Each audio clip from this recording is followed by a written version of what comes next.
والسلام على نبينا محمد وعلى آله وصحبه أجمعين أما بعد. Donc mes chers frères et sœurs, premièrement je m'excuse pour le retard, pour le début du cours. Je suis très heureux de vous retrouver après un gros mois d'absence. Alhamdulillahi Rabbil Alamin. Et vous n'êtes pas sans savoir que le mois de Ramadan arrive à grands pas et approche à grands pas, il est dans 8 jours environ. Donc on va dire une grosse semaine. Et le mois de Ramadan, c'est bien connu, c'est le mois du Coran, mais pas que. C'est pas le mois du Coran, certes, mais c'est également le mois du dhikr, de l'évocation d'Allah subhanahu wa ta'ala, puisque le Coran rentre dans l'évocation d'Allah subhanahu wa ta'ala. Lorsque je lis le Coran, je suis en train d'évoquer Allah subhanahu wa ta'ala. Donc le mois de Ramadan, ça va être par extension le mois également de l'adoration d'Allah intense, en termes de lecture du Coran, en termes de prière, les tarawih, en termes de jeûne bien entendu, mais également en termes d'évocation d'Allah, ce qu'on appelle en arabe al-dhikr. Et voilà pourquoi j'ai choisi de consacrer cette semaine pré-Ramadan à l'étude d'une épître très concise du Cheikh Abdurrazaq al-Badr, hafidhahullah, qui se nomme Fawaidu dhikr wa thamaratuhu. Les bénéfices du dhikr, du rappel d'Allah subhanahu wa ta'ala, ainsi que ses fruits, c'est-à-dire quels sont les bons effets qu'ils vont engendrer sur le serviteur. C'est une épître qui tient en une trentaine de pages, un peu moins d'une quarantaine de pages, et que le cheikh, hafidhahullah, a emprunté au grand imam Ibn Qayyim al-Jawziyya, comme c'est souvent le cas avec le cheikh Abdurrazaq al-Badr, hafidhahullah. Donc le cheikh a déjà fait une introduction de son propre chef, et ensuite il a dit, voilà, l'un des livres qui m'ont le plus marqué et qui ont été écrits comme nul autre avant lui n'a jamais écrit sur ce sujet-là, c'est le livre Al-Wabil al-Sayyib de l'imam Ibn Qayyim al-Jawziyya. Et donc le cheikh a dit, je vais m'atteler à essayer d'en extraire les points principaux et les meilleurs fawaïd. Donc voilà pour le support de notre semaine de cours, Inch'Allah. Donc ce sera des cours qui vont probablement nous prendre 4 à 5 séances. Je ne garantis pas que chaque séance dure 1 heure, wallahu a'lam, mais on va essayer de finir cet épître-là avant l'arrivée du mois de Ramadan pour être prêt et pour avoir conscience au maximum du grand intérêt qu'il y a à multiplier le dhikr, l'évocation d'Allah subhanahu wa ta'ala, bien entendu en tout temps, mais si possible, redoubler en cela durant tout le mois de Ramadan. Donc le cheikh nous dit, Inna dhikra Allah subhanahu wa ta'ala huwa khayru ma surifat fihi al-awqat. L'évocation d'Allah subhanahu wa ta'ala, le dhikr, c'est la meilleure chose dans laquelle on a dépensé son temps, usé son temps. Imaginez-vous qu'il y en a qui usent, dépensent, gâchent même, dilapident leur temps dans les séries Netflix, les films au cinéma, des heures perdues sur la PlayStation, la Xbox ou que sais-je, et ainsi de suite. Eh bien, le cheikh nous dit, la meilleure façon d'utiliser son temps, c'est bien de l'utiliser dans dhikrullah, le rappel d'Allah subhanahu wa ta'ala.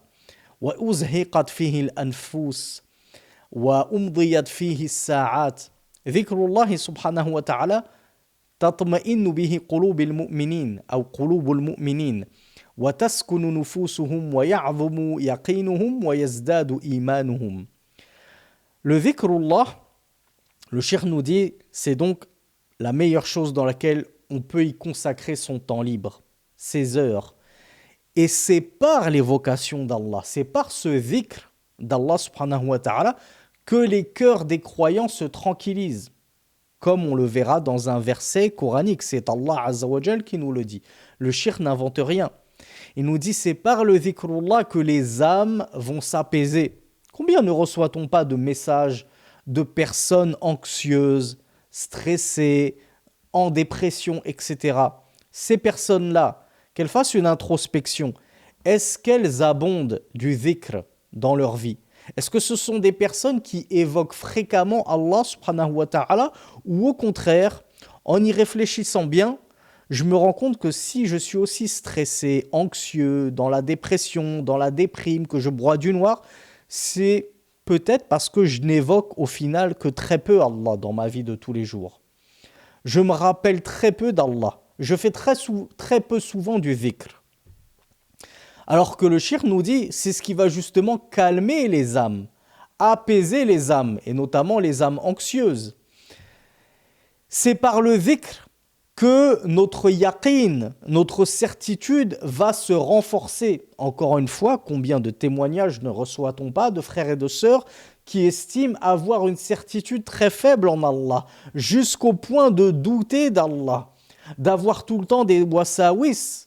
Et ils m'écrivent en me disant, j'ai la foi très faible, je ne sais pas quoi faire pour corriger cela, évincer cela et modifier cela pour avoir une foi forte comme mes frères et mes sœurs, comme mes amis, etc. Ben, regarde ta situation par rapport au dhikrullah, au rappel d'Allah. Parce que le shir nous dit, c'est par le rappel d'Allah que les certitudes des serviteurs se renforcent, prennent encore plus de poids dans leur cœur et que leur foi augmente. L'un des plus grands moyens d'augmenter en foi, c'est justement d'augmenter en dhikrullah, de redoubler de rappel d'Allah subhanahu wa ta'ala en toute situation. Et combien n'avons-nous pas d'occasions qui se présentent devant nous chaque jour? Toi qui es écolier, toi qui es à la fac, toi qui te rends au travail, que ce soit en voiture, en tram ou en bus ou à vélo, n'as-tu pas, pour exagérer, une bonne heure de trajet, de libre? Et qu'est-ce que tu fais, toi, pour occuper ce trajet? Je vais me mettre de la musique, je vais me mettre des débilités, je vais tuer le temps sur TikTok à scroller, à regarder des cochoncetés, des insanités, des débilités, qui ne m'apportent absolument rien, ni pour mon bas monde, ni pour mon au-delà. Qui d'entre nous use intelligemment de son temps, ne serait-ce que sur le trajet vers l'école ou vers le travail, pour faire du dhikrullah, pour évoquer Allah, faire le rappel d'Allah subhanahu wa ta'ala. Et je ne vous ai donné qu'un exemple, parmi tant d'autres. Lorsque j'ai des moments de libre, lorsque je suis chez le docteur et que j'attends mon tour et ainsi de suite, lorsqu'une sœur ou un frère d'ailleurs fait la cuisine, se prépare son déjeuner, son dîner, etc. Qu'est-ce qui empêche ces gens-là de faire du dhikr? Qui peut oser nous dire « j'ai pas le temps de faire du dhikr » ? Il y en a qui nous sortent « j'ai pas le temps de prier ». C'est un peu gonflé. Il y en a qui nous sortent « j'ai pas le temps de faire du talab ilm ». Admettons. Qui peut oser nous dire « moi j'ai pas le temps pour dhikrullah ». J'ai pas le temps pour l'invocation d'Allah subhanahu wa ta'ala. Non seulement on a le temps, mais quand on y réfléchit bien, on a énormément de temps pour nous rappeler d'Allah subhanahu wa ta'ala et l'évoquer. Donc le cheikh nous dit que dhikrullah, en réalité, c'est l'adresse du bonheur. Si tu veux savoir, il habite où le bonheur? Il se trouve où? Où est-ce que à quelle porte tu dois aller toquer pour le trouver, le bonheur? Le cheikh nous dit son adresse, c'est dhikrullah. C'est l'évocation d'Allah. Persiste et sois assidu sur l'évocation d'Allah, à dhikr, et tu trouveras le bonheur droit devant toi. Wa huwa sabilul falah fi dunya wal akhirah. Et bien entendu, le dhikr, nous apprend le shir, c'est le chemin qui mène à la réussite dans ce bas monde comme dans l'au-delà. Si tu veux faire partie des gagnants dans ce bas monde et dans l'au-delà, tu dois faire partie des dhakirin Allah kathira. Tu dois faire partie de ceux qui évoquent fréquemment Allah subhanahu wa ta'ala. Bal inna kulla khayrin wa sa'adatin wa unsin wa rahatin wa tuma'ninatin fi dunya wal akhirah mutawaqqifun ala tahqiq dhikrillah. Et le cheikh va même plus loin. Il nous dit plutôt chaque bien, chaque tranquillité, repos, apaisement dans ce bas monde comme dans l'au-delà est tributaire de la concrétisation du dhikrullah subhanahu wa ta'ala. Regardez, Wallahu Akbar, ce que je vous dis depuis tant d'années, que l'argent ne fait pas le bonheur, que ces superstars, ces célébrités ne sont pas aussi heureuses que vous pensez qu'elles le sont parce qu'elles vous font des photos de leurs vacances dans les plus belles îles du monde, dans les plus beaux restaurants, elles portent les plus beaux vêtements et vous pensez qu'elles sont heureuses, ces stars-là, ces célébrités-là. Regardez ce que je vous ai partagé il y a quelques jours sur les réseaux sociaux, uniquement sur X en réalité, ex-Twitter. Un tweet d'Elon Musk lui-même, l'homme qui est actuellement le plus riche au monde. Il a une fortune qui s'élève à plus de 700 milliards de dollars. C'est du jamais vu dans l'histoire moderne. Eh bien, lui-même a avoué très récemment dans un tweet que ceux qui vous disent que l'argent fait le bonheur ou achète le bonheur, ou plutôt que ceux qui vous disent que l'argent n'achète pas le bonheur et ne fait pas le bonheur, ils ont raison. Ils disent vrai. C'est l'homme le plus riche du monde qui vous le confesse, sans sourciller. Malgré ces centaines de milliards de dollars, il n'a toujours pas trouvé le bonheur. Et comme je vous le disais, regardez ne serait-ce que dans sa famille. Je crois qu'il est déjà divorcé 2 fois, que c'est sa 3e compagne, si je ne m'abuse, ou peut-être même qu'il est actuellement célibataire. Combien d'ultra riches, d'ultra millionnaires sont toujours célibataires? Ils n'ont pas réussi à se remarier. Pour citer d'autres célébrités qui peut-être vous parleront un peu plus parce que dans la sphère francophone, Gad Elmaleh, soi-disant le comique préféré des Français, peut-être l'une des personnalités françaises préférées il n'est pas français d'ailleurs, l'une des personnalités préférées des Français. Ben, regardez, à plus de 50 ans, il vit seul. Il a été marié, mais maintenant, il n'est plus marié, il est divorcé. Et quand il rentre chez lui, il est seul. Il n'y a personne qui l'attend chez lui pour prendre soin de lui. C'est ça le bonheur. C'est d'être la célébrité préférée des Français, c'est d'être millionnaire, c'est d'avoir 3 pavillons ou je ne sais quoi. C'est pas ça le bonheur en réalité. Le bonheur, c'est déjà d'avoir un conjoint qui nous aime, des enfants aimants et pieux, des parents en bonne santé, etc. Tout ça, c'est déjà, on touche du doigt, le bonheur.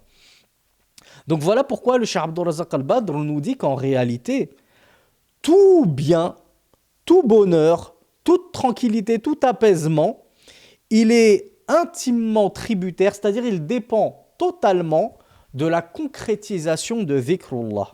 Mais forcément, ces célébrités, puisqu'elles n'évoquent pas Allah, mais elles ne risquent pas de goûter au véritable bonheur.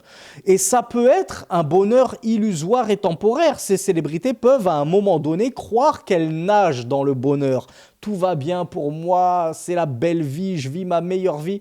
Mais alors pourquoi elles finissent par se suicider, tomber en dépression, se droguer, etc., etc. C'est parce qu'en réalité, leur bonheur n'était qu'illusoire. Tandis que le bonheur du croyant qui concrétise au quotidien le rappel d'Allah subhanahu wa ta'ala, lui, il est pérenne. Lui, c'est un bonheur qui va durer jusque dans l'au-delà. Ce n'est d'ailleurs qu'un apéritif, comment on appelle ça? C'est un amuse-bouche.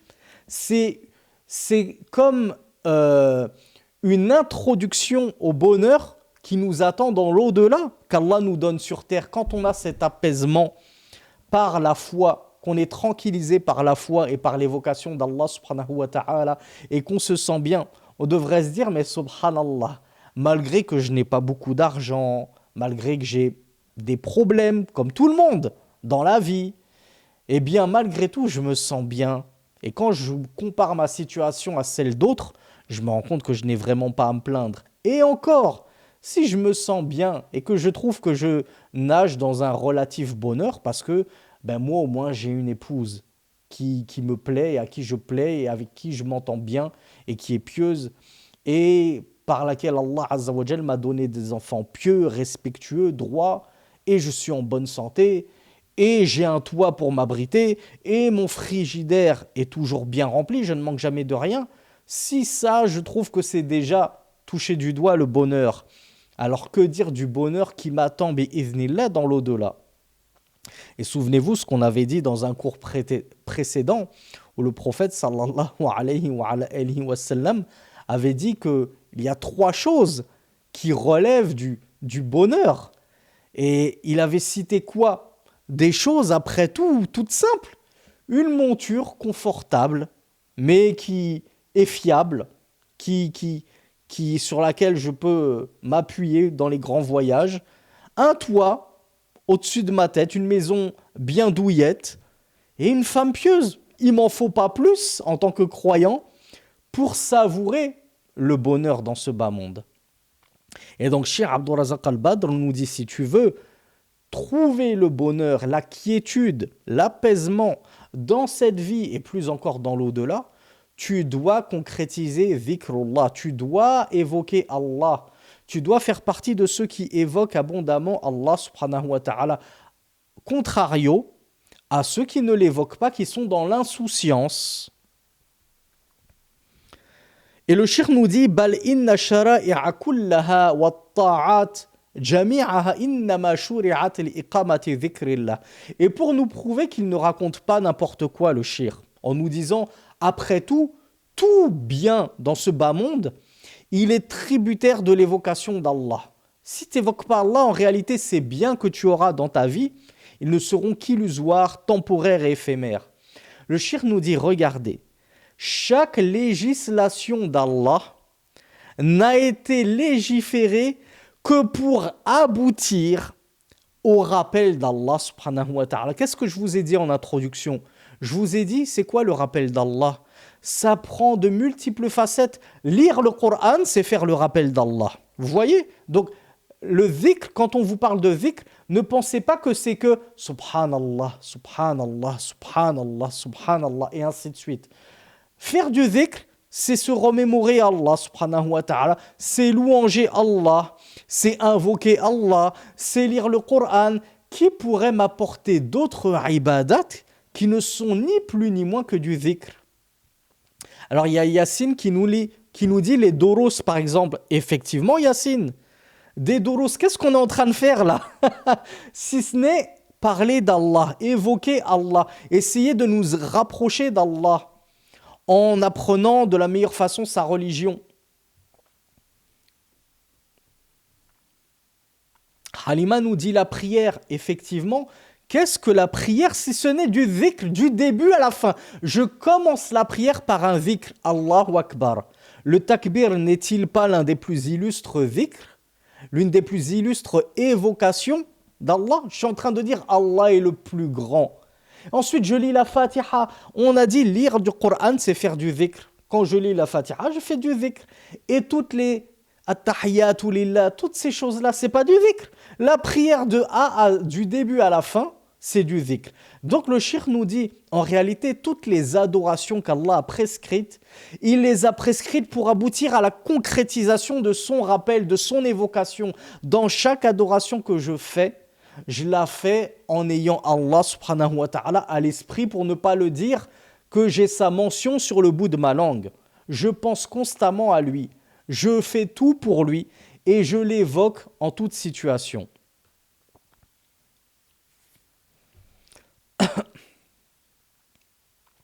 Et c'est pourquoi le prophète sallallahu alayhi wa sallam avait été questionné au messager d'Allah. Quel est le djihad le plus immense? La lutte dans le sentier d'Allah, on est d'accord. Lequel est le plus immense? Qu'a-t-il répondu? Il a dit aktharuhum lillahi tabaraka wa ta'ala dhikran. C'est celui dans lequel il y a le plus de dhikr. C'est-à-dire plus on aura mentionné Allah subhanahu wa ta'ala dans ce djihad, dans cette bataille, et plus cette bataille sera immense et méritoire. Et ça, c'est pour le djihad. Puis on lui a demandé fa ayyu s-sa'imina a'zamu ajran. Et qui est le jeûneur qui aura la plus grande récompense? Vous devinez ce qu'a dit Rasulullah sallallahu alayhi wa sallam. Il a poursuivi aktharuhum lillahi tabaraka wa ta'ala dhikran. Et le jeûneur qui aura la plus grande des récompenses, c'est celui qui aura fait le plus d'évocations d'Allah subhanahu wa ta'ala. Donc de quoi nous motiver a beaucoup évoqué Allah subhanahu wa ta'ala durant ce mois de Ramadan qui arrive. Ne pensez pas que le mois de Ramadan, c'est juste le mois du jeûne. C'est tout ce qu'il nous incombe de faire. Non, pas que. Il nous incombe de beaucoup évoquer Allah, beaucoup prier, beaucoup faire d'aumônes, beaucoup nous rendre à la mosquée. Pour nos sœurs qui ne sont pas encore voilées, c'est l'occasion de se mettre enfin au voile, que dis-je, enfin au djilbab, pour ne pas dire enfin au niqab, et ainsi de suite. C'est l'occasion de redoubler d'efforts dans l'adoration d'Allah subhanahu wa ta'ala. Eh bien, Rasulullah nous explique que le meilleur des jeûneurs, celui en tout cas qui aura la plus haute récompense, c'est celui qui aura fait le plus de dhikr, d'évocation d'Allah, durant son jeûne. Et vous n'êtes pas sans savoir que Rasulullah sallallahu alayhi wa sallam nous avait même dit que le jeûneur a une invocation qui n'est pas rejetée.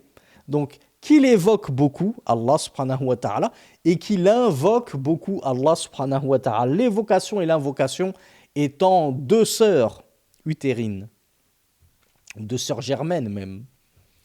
Puis, on a évoqué la prière au prophète sallallahu alayhi wa sallam, ainsi que la zakat, ainsi que le hajj, ainsi que l'aumône. Regardez toutes ces ta'at, toutes ces adorations et tous ces actes d'obéissance.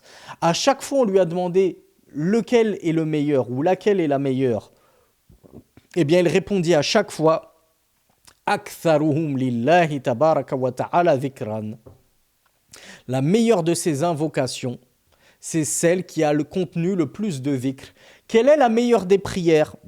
C'est la prière qui contient le plus de dhikr, la plus de lecture du Coran, la plus de adhkar, et ainsi de suite. Quel est le meilleur hajj? C'est celui dans lequel le pèlerin va le plus invoquer Allah subhanahu wa ta'ala, et ainsi de suite.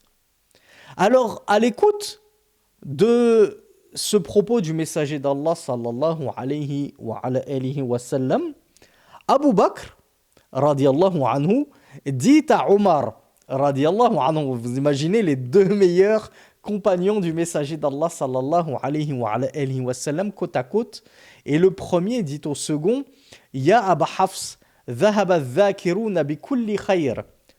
Oh, alors Abu Bakr nomma Omar ibn al-Khattab par sa kunya. Ô Abu Hafs, les dhakirun, donc ceux qui pratiquent le dhikr, ceux qui évoquent Allah subhanahu wa ta'ala abondamment, sont partis avec tout le bien, a dit Abu Bakr à Omar. Et Rasulullah sallallahu alayhi wa sallam, en entendant cette remarque de Abu Bakr, radiyallahu anhu, l'a confirmé et l'a appuyé en lui disant Ajal, certes oui, les grands évocateurs d'Allah subhanahu wa ta'ala sont partis avec toute la récompense. Ils ont les meilleurs des prières, ils ont les meilleurs des jeûnes, ils ont les meilleurs des aumônes, les meilleurs des pèlerinages, les meilleurs des djihad. Et toutes leurs ta'at, toutes leurs adorations sont les meilleures. Pourquoi? Parce que ce sont de grands évocateurs d'Allah subhanahu wa ta'ala. Donc vous retrouverez ce hadith-là dans le Musnad de l'imam Ahmed sous le numéro 15614. Donc Cheikh Abdul Razak al-Badr en commentaire nous dit, on voit donc que les évocateurs d'Allah subhanahu wa ta'ala, ils sont les grands gagnants et heureux titulaires ou heureux, je ne sais plus comment on dit, propriétaires d'immenses récompenses par lesquelles ils auront les jardins les plus hauts au paradis, les étages les plus élevés au paradis. Allahu Akbar. Dhikrullah, l'évocation d'Allah subhanahu wa ta'ala, huwa ruhul qulub wa hayatuha. Deuxième chose, le Cheikh Abdul Razak al-Badr nous dit que l'évocation d'Allah subhanahu wa ta'ala, c'est l'âme des cœurs et la vie des cœurs. C'est ça qui fait véritablement battre et vivre les cœurs des croyants. Wa sababu nama'iha wa quwwatiha. L'évocation d'Allah, c'est la cause de l'augmentation et de la force de ton cœur et de ta foi, comme nous l'avons vu tout à l'heure. وَيَتَرَتَّبُ عَلَيْهِ مِنَ الْأُجُورِ الْعَظِيمَ وَالْخَيْرَاتِ الْعَمِيمَةِ فِي الدُّنْيَا وَالْآخِرَةِ مَا لَا يُحْصِي عَدَّهُ إِلَّا اللَّهُ سُبْحَانَهُ وَتَعَالَى. Et donc va découler de l'abondance d'évocation d'Allah subhanahu wa ta'ala, d'immenses récompenses, comme nous venons de le voir, et de grands biens dans la vie d'ici-bas, comme dans l'au-delà, dont seul Allah pourrait en quantifier la valeur et la grandeur. ولهذا فإن موضوع ذكر الله تبارك وتعالى هو من أهم الموضوعات وأولاها بالعناية والاهتمام. Et c'est donc pour cela que ce sujet, ce thème que nous avons choisi, l'évocation d'Allah, il fait partie des plus nobles et des plus illustres thèmes qui doivent être abordés, étudiés, enseignés, et dont on doit se souvenir fréquemment pour ne pas l'oublier, le délaisser. On doit donc apporter à ce thème-là, l'évocation d'Allah subhanahu wa ta'ala, la plus grande importance et le plus grand soin. Et c'est pourquoi nous allons tâcher de le faire durant quasiment toute une semaine, incha'Allah. Le prophète, sallallahu alayhi wa sallam, avait dit dans un hadith que connaissent bien ceux qui ont suivi notre playlist Al-Arba'in al-Nawawiyya, l'un des tout derniers hadiths, c'est le dernier hadith par lequel a clôturé son épître l'imam al-Nawawi, rahmatullahi alayhi. On avait questionné le prophète sallallahu alayhi wa sallam en lui disant, alors c'était Abdullah ibn Busr radiyallahu anhu qui lui avait dit: ô messager d'Allah, les législations d'Allah sont nombreuses pour moi. Il y a beaucoup de choses à faire, la prière, le jeûne, la zakat, la piété filiale, le djihad, la lecture du Coran, ceci, cela, beaucoup de choses. Est-ce qu'il n'y aurait pas un moyen, une pratique sur laquelle je pourrais m'accrocher fermement et qui réunirait à elle seule tout le bien, qui en gros me suffirait à prendre un maximum de récompenses sans forcément avoir besoin de multiplier toutes les autres pratiques diverses et éparses que contient la religion de l'islam. Qui d'entre vous se souvient ce qu'il lui avait répondu ? Il lui avait dit que ta langue ne cesse d'être humide par l'évocation d'Allah subhanahu wa ta'ala. Bravo Elif. Qu'elle ne cesse d'être humide, c'est-à-dire que quand tu parles, ta langue elle est humide, elle n'est pas sèche. Parce que justement, ton corps fait en sorte de l'humidifier pour qu'elle soit suffisamment mobile, malléable, pour pouvoir sortir les lettres correctement. Donc si tu avais une langue sèche, ce serait difficile de te comprendre. Donc c'est une magnifique métaphore pour t'expliquer que ta langue ne soit jamais humide du dhikrullah, c'est-à-dire ne cesse jamais de faire l'évocation d'Allah subhanahu wa ta'ala par ta langue. Tellement tu évoques Allah, elle n'a même pas le temps de sécher ta langue, parce qu'elle est constamment dans le rappel d'Allah subhanahu wa ta'ala. La yazalu lisanuka ratban min dhikrillah. Et ce hadith, vous le retrouverez dans le Musnad de l'imam Ahmed, sous le numéro 17698, ainsi que dans les Sunan d'At-Tirmidhi sous le numéro 3375. Donc ça encore, c'est un hadith exceptionnel, concis, mais exceptionnellement puissant, indiquant justement la puissance du dhikr, le poids du dhikr, l'importance que revêt l'évocation d'Allah subhanahu wa ta'ala dans notre religion. Imaginez-vous, cet homme lui a dit: les législations de l'islam sont nombreuses. Et dans une version, il avait dit Inna shara'a al-islam qad kathurat alayya. Et dans une version, qad kathurat alayna. Donc les législations de l'islam, elles sont nombreuses pour nous. Fa babun natamassaku bihi jami'a. Est-ce qu'il y aurait un chapitre des adorations, une branche des adorations à laquelle je pourrais m'accrocher et qui réunirait tout le bien? Et dans une version, il avait dit فَأَخْبِرْنِي بِشَيْءٍ أَتَشَبَّثُ بِهِ. Informe-moi d'une seule chose sur laquelle je me cramponnerai. Donc, quelle est cette chose que lui a enjoint le prophète sallallahu alayhi wa sallam? Est-ce que c'était la prière? Est-ce que c'est le jeûne? Est-ce que c'est le pèlerinage? Est-ce que c'est le djihad? Est-ce que c'est la piété filiale? C'est l'évocation d'Allah subhanahu wa ta'ala. Dhikrullah. À votre avis, pourquoi? La réponse se trouve dans justement ce que lui a dit ce compagnon. Qu'est-ce qu'il lui a dit justement? Il lui a dit, les législations d'Allah sont trop nombreuses dans le sens, c'est lourd pour moi. Il y a beaucoup de choses à faire, c'est difficile pour moi. Donc est-ce que vous pensez que le messager d'Allah, sallallahu alayhi wa sallam, avec toute sa sagesse et sa parfaite connaissance de la religion d'Allah, et si je puis dire de la psychologie humaine, il va lui conseiller un acte, certes illustre, immensément bénéfique et source de intarissable de hasanat, comme la prière, comme le djihad, mais compliqué. S'il lui avait dit la prière, mais la prière c'est dur, c'est pas une mince affaire, surtout en été, avec le Aïcha très tard, le Fajr très tôt, et ainsi de suite. Le djihad, n'en parlons même pas, même le jeûne c'est difficile. Regardez, Rasulullah sallallahu alayhi wa sallam l'a orienté vers une adoration extrêmement simple, extrêmement facile en théorie et en pratique. Comme je vous l'ai dit en introduction, qui oserait nous dire non mais c'est dur de faire du dhikr, j'ai pas le temps, j'ai pas la force. Tout le monde est capable de faire du dhikr, de l'évocation d'Allah subhanahu wa ta'ala. Donc il lui a donné un moyen de prendre un maximum de récompenses par un acte très simple à la portée de tous.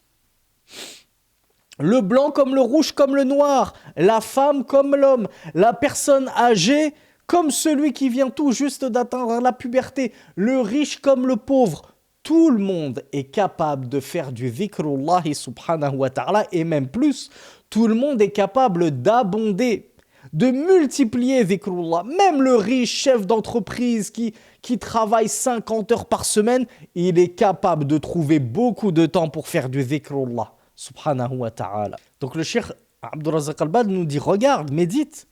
Vers quoi l'a aiguillé le prophète sallallahu alayhi wa sallam? Vers l'une des œuvres min aysaril a'mal, parmi les plus simples, les plus faciles de toutes les œuvres que l'islam connaisse. Est-ce qu'il y a plus simple, plus facile, plus à la portée de tout un chacun que l'évocation, que dhikrullah subhanahu wa ta'ala? Wa akhaffiha tatbiqan. Est-ce que vous connaissez une œuvre, une adoration plus facile à concrétiser, à mettre en application que dhikrullah? Bah oui, la prière, ça peut être difficile pour certains à mettre en pratique. Le jeûne, ça peut être difficile à pratiquer pour certains. Qui pourrait nous dire c'est dur de faire du dhikr? Personne. Et pourtant, malgré cette simplicité, cette facilité, Allah Azza wa Jal a fait découler de cette adoration un bien immense, une source incroyable de hasanat comme nous l'avons vu. Wa ahlul ilm yaqulun inna dhikra wa in kathura wa ta'addada فهو من أخف الأعمال وأيسرها ولا يتطلب من صاحبه مجهودا كبيرا لأن حركة اللسان بذكر الرحمن لا تشق على الإنسان ولا تكلفه ولا يحصل له بسببها تعب وجهد بل يحصل له مع ذلك الطمأنينة والراحة وسكون القلب ويتحقق له بذلك أسباب السعادة. Le cheikh Abdul Razak Al-Badr nous dit, c'est pourquoi les gens de science disent que certes le rappel d'Allah et sa multiplication, comme je l'ai dit, même l'abondance de dhikr, on n'est pas en train de parler d'un peu de dhikr, même beaucoup de dhikr, et la multiplicité de l'évocation d'Allah subhanahu wa ta'ala, elle est facilitée. Elle fait partie des œuvres les plus légères et des plus simples, qui ne requièrent pas de son auteur un grand effort, une difficulté insurmontable à franchir. Pas du tout. Tout le monde peut le faire. Même le non-arabophone peut faire du dhikr. Il apprend quelques formules, subhanallah, ces formules qu'il répète déjà en prière. Donc il les connaît déjà. Normalement, en tant que musulmans, on fait tous la prière. Je m'adresse notamment à nos amis qui nous suivent sur TikTok. J'espère qu'il n'y en a pas un seul d'entre vous qui ne fait pas la prière. Et d'ailleurs, c'est l'occasion ou jamais de s'y mettre. Le mois de Ramadan arrive, préparez-y-vous. Vous avez une semaine ou un peu plus pour apprendre la prière, pour pouvoir jeûner en priant. Parce que nous craignons que la récompense du jeûne de Ramadan sans prière ne vaut rien. N'oubliez pas que les savants se demandent le jugement concernant celui qui délaisse la prière. Est-ce qu'il est mécréant ou non? Est-ce que tu as vraiment envie de jeûner ton mois de Ramadan en faisant partie de ceux au sujet desquels les savants se posent la question, mais celui-là, il est toujours musulman ou il est kafir? Comment est-ce que je peux me trouver dans une telle situation où les savants sont en train de débattre sur mon sort? Est-ce que je fais partie des musulmans ou j'en fais plus partie? Donc pour éviter de me retrouver dans une telle situation, je vais me mettre à la prière immédiatement, je vais la prendre tout de suite pour pouvoir jeûner en priant. Et là, je suis sûr, bi'idhnillah, que mon jeûne sera valide. Donc le cheikh nous disait, les savants, ils nous disent le dhikrullah, l'évocation d'Allah, alors qu'elle fait partie des œuvres les plus faciles et qu'elle ne requiert pas un effort insurmontable à son auteur, parce que qu'est-ce que le dhikrullah après tout? Dans la pratique, c'est quoi? C'est juste remuer sa langue, on est d'accord? C'est difficile de remuer sa langue, de faire bouger sa langue. Donc le cheikh nous dit, les gens de science nous ont dit, le dhikrullah, c'est juste faire remuer sa langue. Cela ne nuit à personne. Cela ne pose de problème à personne, cela n'est insurmontable pour personne. Ce n'est même pas une corvée, ce n'est même pas une difficulté, même pas minime. Son auteur, à celui qui pratique le dhikr, il n'en retire aucune fatigue. C'est pas fatigant de faire du dhikr. Il y a personne qui s'est dit, waouh, moi j'ai fait mes 33 fois subhanallah, 33 fois alhamdulillah, 33 fois Allahu Akbar. Après la prière, je suis dead. Je suis mort, je suis explosé, il me faut une sieste. Ça a déjà fatigué quelqu'un. Soyons raisonnables. Donc les savants nous disent, ça n'a jamais fatigué personne de faire du dhikr. Mais par contre, ça, il va en découler de ce dhikr-là qui ne t'a pourtant même pas fatigué, qui n'a même pas requis de toi des efforts, surmonter une difficulté, etc. Tu vas goûter par ce dhikr-là le bonheur dans ce bas monde et dans l'au-delà, Inch'Allah. Alors pour répondre brièvement à un frère ou une sœur sur Zoom qui nous demande est-ce qu'on peut faire le dhikr par le cœur, on le dit tout de suite et on l'a déjà dit, le dhikr, on vient de le voir, c'est remuer la langue. Sinon, c'est pas de l'évocation d'Allah. Il y a des gens qui se trompent lorsqu'ils font le dhikr, ils le font dans leur cœur, dans leur tête. Même en prière, on en voit certains qui prient et qui ne bougent même pas la bouche. En fait, il récite sa Fatiha dans sa tête. Ça vaut 0. Ce n'est pas considéré comme du dhikr et ce n'est pas considéré comme une prière. Pareil, lorsque je lis le Coran, je lis pas le Coran avec mes yeux et je remue pas la bouche. Non, je dois remuer la bouche et la langue pour que ce soit considéré comme de la lecture du Coran. Et le Cheikh Abdul Razak Al-Badr nous dit et l'œuvre de la langue, donc notamment dhikrullah, l'évocation d'Allah subhanahu wa ta'ala, lorsqu'elle va être jumelée aux œuvres des membres, comme les pieds, les jambes, les mains, qu'as-salat, on est d'accord mes frères et mes sœurs, as-salat, la prière, c'est une œuvre qui va faire travailler et mes membres et ma langue, comme on vient de le voir. Qu'est-ce qu'il y a d'autre comme œuvre qui pourrait faire travailler mes membres et en même temps ma langue? Le cheikh nous dit, regardez, le cheikh a cité le hajj. Avant cela, il avait cité al-mashyu ila al-masjid. Oui, quand je me rends à la mosquée, je suis en train de faire travailler mes membres et je peux faire du dhikr tout le long du chemin de la mosquée, notamment si je sors tout de suite après al-adhan. Vous savez qu'on a des douas, c'était d'ailleurs le thème de l'une de nos séries de cours précédentes, la doua, l'invocation. Entre l'adhan et l'iqama, il y a plein de douas à faire. Je vais user de mon temps en me rendant à la mosquée, en faisant de l'invocation d'Allah subhanahu wa ta'ala et de l'évocation d'Allah subhanahu wa ta'ala. Pareil, les ablutions. Après avoir fait mes ablutions, je lis une évocation. Le siyam, pareil. Le siyam, là, c'est mon ventre que je vais faire travailler. Et mes yeux également, hein. N'oubliez pas, mes frères et mes sœurs, c'est un petit rappel succinct, parce que j'ai déjà fait un gros rappel sur le jeûne et je vous invite à consulter la vidéo dédiée sur ma chaîne YouTube, Sami Philippe Chaouch. Mais le jeûne, en réalité, avant même de jeûner avec son ventre, on devrait jeûner avec son cœur. Ce qui sous-entend, on devrait jeûner avec nos yeux, avec nos oreilles, avec nos langues. Attention mes frères et mes sœurs, durant vos jeûnes, attention mutlaqan, attention tout le temps, au quotidien, H24, 7 jours sur 7. Tout le temps, faites attention à ce que vous regardez, à ce que vous écoutez, à ce que vous dites. Mais plus encore lorsque vous jeûnez. Évitez de perdre toute la récompense de votre jeûne parce que vous l'avez passé dans la calomnie, le mensonge, la frivolité, regarder des choses interdites, écouter des choses illicites et ainsi de suite. Voilà pourquoi le cheikh nous dit wassiyam et le jeûne, on fait travailler notre corps et la langue devrait travailler également durant le jeûne en faisant beaucoup de dhikr, en lisant du Coran et ainsi de suite. هذه الأعمال ربما يكون فيها بعض المشقة. Le cheikh nous dit regardez là, ces actes-là, la prière, le hajj, le jeûne, il se peut qu'il y ait une certaine difficulté dans ces œuvres-là. وقد تكون أيضا المشقة نسبية من شخص لآخر. Il se peut que cette difficulté soit relative. C'est-à-dire pour moi, par exemple, la prière de nuit, c'est facile. Alhamdoulilah, j'ai des facilités à me lever la nuit.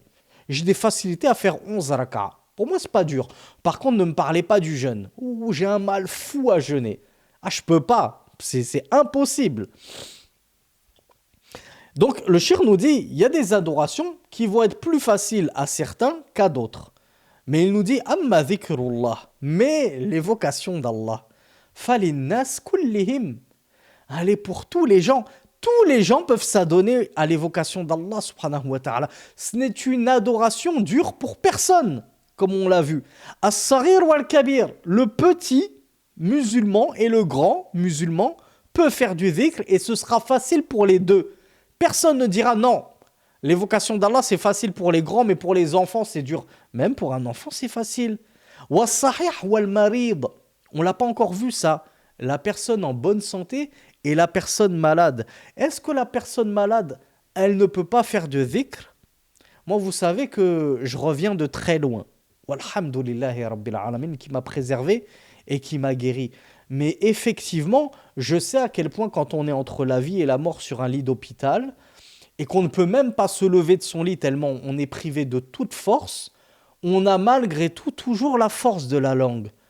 On n'a pas la force de parler au téléphone à tous ceux qui nous appellent pour savoir si on est en bonne santé, mais on a toujours la force de dire Alhamdulillah, Allahu Akbar, La ilaha illallah. Faire du dhikr, c'est tellement simple, c'est tellement facile. Même quand on est malade, ça reste une adoration facile, nous rappelle le shir. Wa dhakari wal untha. Est-ce que le dhikr est plus facile pour les hommes que pour les femmes? Non. Ni il n'est plus facile aux hommes, ni il est plus facile aux femmes. Il est facile pour les deux, aux hommes comme aux femmes. Donc les sœurs ne nous disent pas « Ah non, mais nous on est des femmes, on est occupés toute la journée au foyer, à faire à manger, à faire ceci, à faire cela. » Justement, profite de ce temps-là, entre guillemets perdu, où tu épluches tes patates, où tu fais les sols, etc., pour faire le rappel d'Allah subhanahu wa ta'ala. Et peut-être que tu verras qu'à la fin de la journée, tu en auras fait beaucoup plus que ton mari, qui lui était occupé toute la journée au travail, à faire je ne sais quoi, et qu'il n'avait pas justement l'occasion de faire du dhikr. Et c'est pourquoi, en parlant de cette simplicité, de cette facilité, de cette légèreté qu'est le dhikr en termes d'adoration, légèreté sur notre langue, le prophète sallallahu alayhi wa sallam a dit dans un hadith unanimement authentique, rapporté par Bukhari, numéro 6406, il est même rapporté 3 fois dans Bukhari. Donc je vous cite juste la première version, 6406, et dans Muslim, numéro 2694, Eh bien, le prophète sallallahu alayhi wa sallam avait dit Kalimatani khafifatani ala lisan. Et je suis sûr que vous êtes nombreux à être capables de me compléter et terminer ce hadith. Deux paroles légères sur la langue, a dit le prophète sallallahu alayhi wa sallam. Le cheikh nous dit, regardez par quoi a commencé le prophète sallallahu alayhi wa sallam dans ce hadith. Il a commencé par la légèreté de cette adoration à laquelle il nous appelle, à laquelle il nous invite. Ce sont deux paroles qui sont légères sur la langue. Ce n'est pas quelque chose de lourd, de difficile à faire. C'est quelque chose, au contraire, très simple, à la portée de tout le monde. Mais il dit, le prophète sallallahu alayhi wa sallam, thaqilatani fil mizan, lourde sur la balance. Ce sont deux paroles sur ta langue très légère, mais sur la balance d'Allah au jour dernier, quand il va peser tes œuvres, elles seront lourdes. Elles vont faire peser la coupelle des bonnes actions parce qu'elles seront très lourdes sur la balance. Et enfin, il conclua en disant Habibatani ila Rahman. Et ces deux paroles, légères sur la langue, lourdes sur la balance, sont très aimées du tout miséricordieux. Allahu Akbar. Et alors, qui d'entre vous sait quelles sont ces deux paroles? Alors, il y a Abdel Wahab qui le connaît. Bravo Halima également. Et vous allez voir, ce sont deux paroles, j'en suis persuadé, vous les connaissez déjà. 95% d'entre vous, j'en suis sûr, les connaissent déjà. Vous n'aurez même pas besoin de les apprendre. Et si vous faites partie des 5% qui ne les connaissent pas, alors apprenez-le. Vous pouvez les apprendre en un instant. Je vais vous les lire 3 fois pour que vous les enregistrez, Inch'Allah, avec votre téléphone ou autre chose. Le prophète, sallallahu alayhi wa sallam, a dit Subhanallahi wa bihamdih, Subhanallahi al-azim. Subhanallahi wa bihamdih, Subhanallahi al-azim. Subhanallahi wa bihamdih, Subhanallahi al-azim. Ces deux paroles-là sont toutes simples. Vous avez vu Subhanallahi wa bihamdih, vous le dites normalement déjà dans votre prière. Subhanallahi al-azim, vous le dites également vous le dites quasiment dans le soujoud, parce qu'en soujoud on dit Subhana Rabbi al-azim. C'est quasiment la même chose. Donc ce sont des paroles que vous connaissez déjà. Elles sont très légères sur la langue, mais très lourdes dans la balance.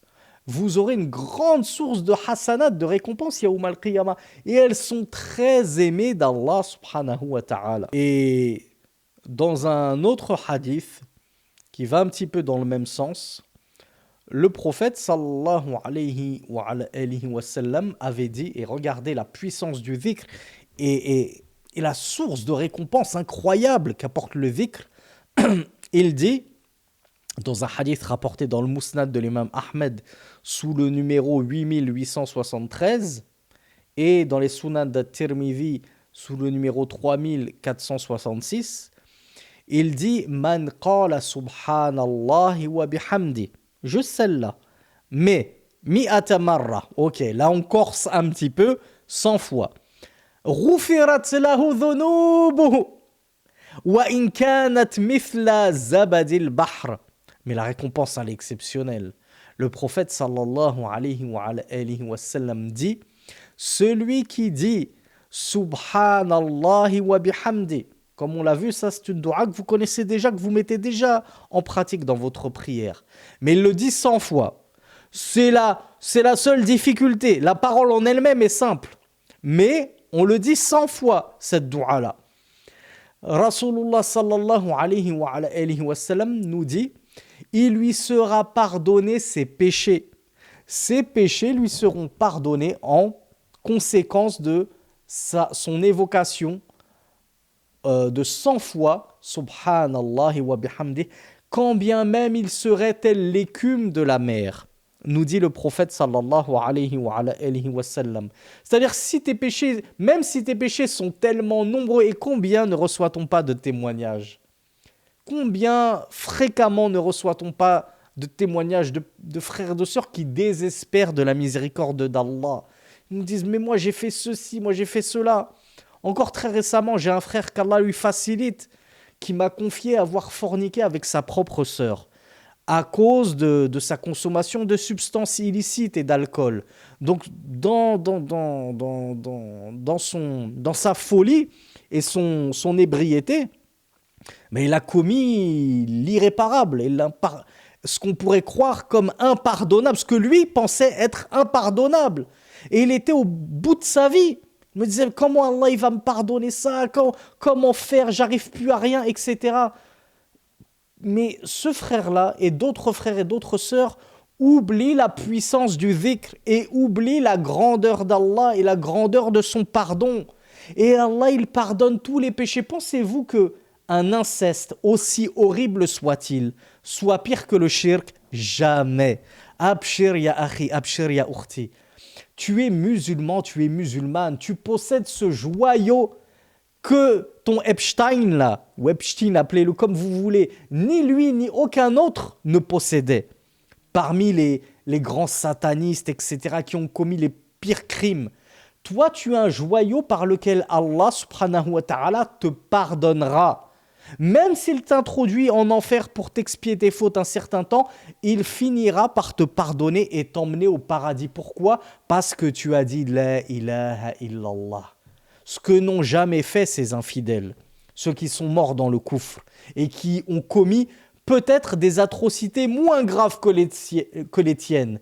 Mais la pire des atrocités, c'est bien le shirk. Donc en réalité, ils ont commis l'atrocité la pire qui soit et qui surpasse de loin toutes tes atrocités à toi, toutes tes bêtises et tes erreurs à toi. Donc ne désespère jamais, akhi, ne désespère jamais, ourti. Repens-toi. Demande pardon à Allah, il te pardonnera. C'est Allah qui te le dit dans le Coran.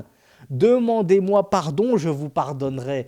Allah n'attend que ça, le retour de ses serviteurs vers lui repentants. Il ne se lasse pas de t'attendre, Akhi. Il ne se lasse pas de t'attendre, Ourti. C'est toi qui te lasses.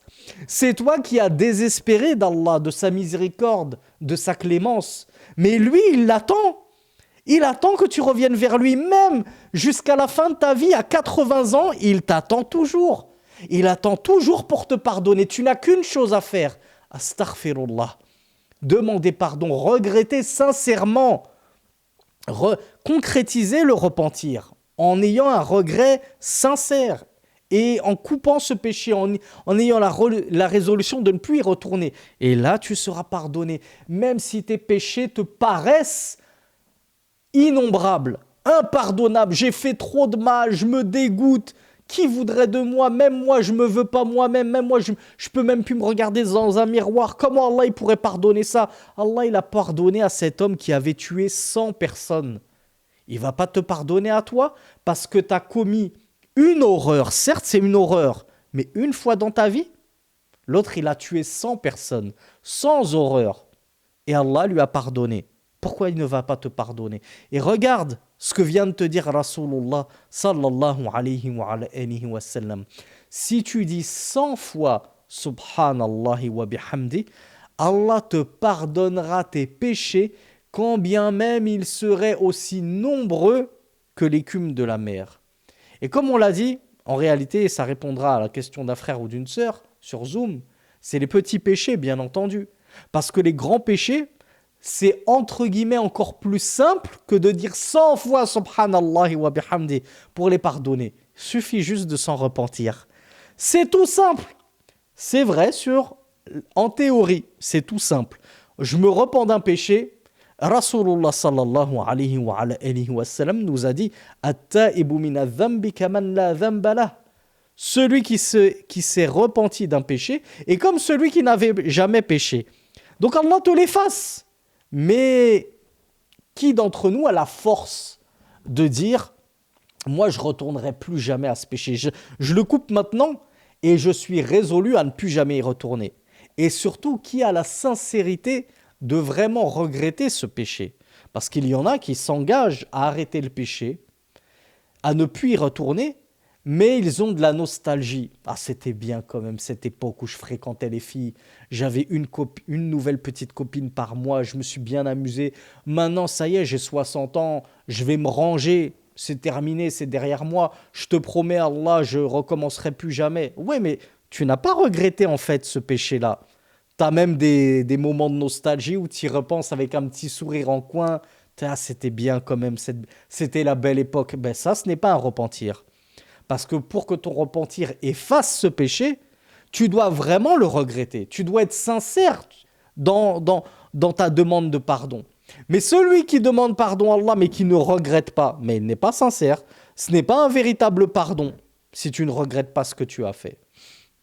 Et le Cheikh Abdul Razak al-Badr de nous dire que le dhikrullah, comme on vient de le voir, il est léger, il est simple, il est facile, mais pour celui à qui Allah subhanahu wa ta'ala a accordé le succès et la réussite, parce qu'il fait partie des croyants. Mais il y en a malheureusement qu'Allah a abandonné, parce que ce sont des infidèles, et ainsi de suite, des hypocrites. Alors Allah les a délaissés, et les a abandonnés, et regardez comme pour eux, le simple fait de dire La ilaha illallah, c'est une parole insurmontable. Je vous ai déjà raconté un témoignage d'une personne dans mon entourage qui prétend croire en l'islam, etc. Mais pour elle, elle prétend croire même en le prophète de l'islam, sallallahu alayhi wa sallam, mais ça fait 10 ans ou plus que cette personne est incapable de dire La ilaha illallah. J'atteste qu'il n'y a d'autre Dieu qu'Allah. Le dhikr, quand Allah t'a abandonné, oui, il peut devenir difficile, lourd sur ta langue. Tu es bloqué, tu es incapable de le sortir.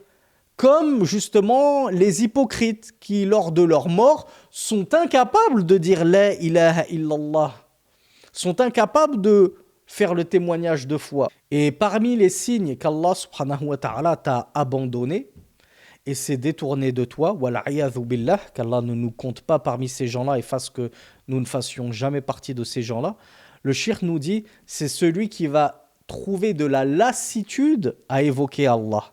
Pour lui, c'est pénible, c'est lassant, c'est ennuyant d'évoquer Allah subhanahu wa ta'ala, alors que, comme on vient de le voir, c'est tout simple, c'est tout léger, c'est tout facile.